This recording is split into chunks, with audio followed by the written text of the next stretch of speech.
नमस्कार, मी सद्दाम सिमुल्ला. आपण पाहतात SM नेटवर्क पुस्तक पीपल मराठी. चला तर पाहूया आजची ठळक घडामोडी. इचलकरंजी प्रभाग 3च्या नागरी समस्यांवर महासभेत चर्चा.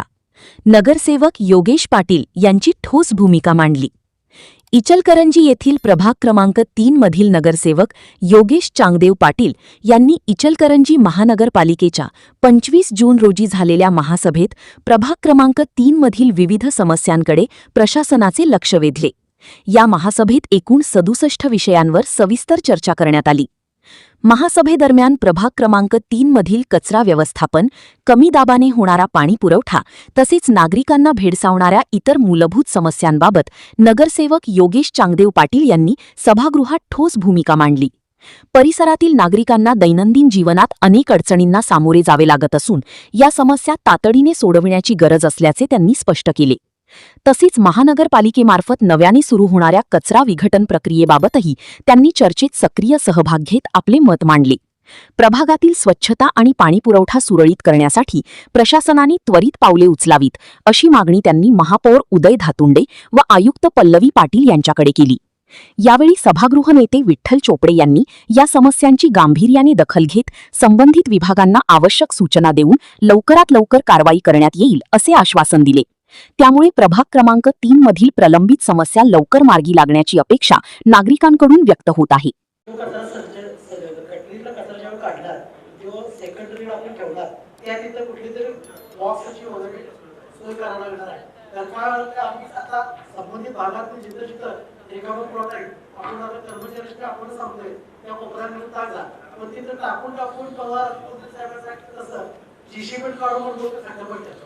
ते खड्डे भरायला ते आता बारा लोक फोन करायला ते भरून काढावं.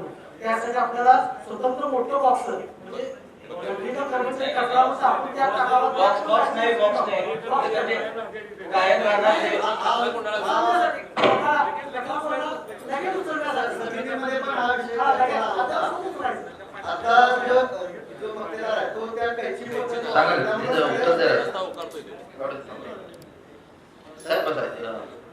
तुम्ही उत्तर द्या की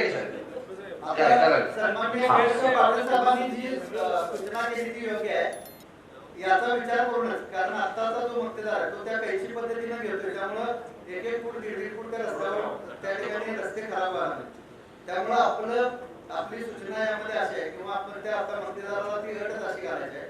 आपण त्यामध्ये म्हणलेलं आहे की त्या ट्रॉलीमधून तो गड्डीचा जो कचरा आहे तो ट्रॉली किंवा डंपर मधून न्यायचा आणि तो टाकल्यानंतर अर्धा ते 1 तासाच्या आत टाकायचा कुठं?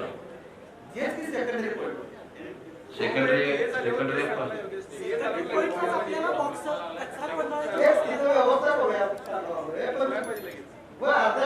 पाऊण तासाच्या आत पाहिजे. ज्या पद्धतीने बेळगावला काय नाही ते बॉक्स झाला की नाही साहेब, कसं होते बॉक्स झाल्यावर त्याची कचरा कोंडी होते.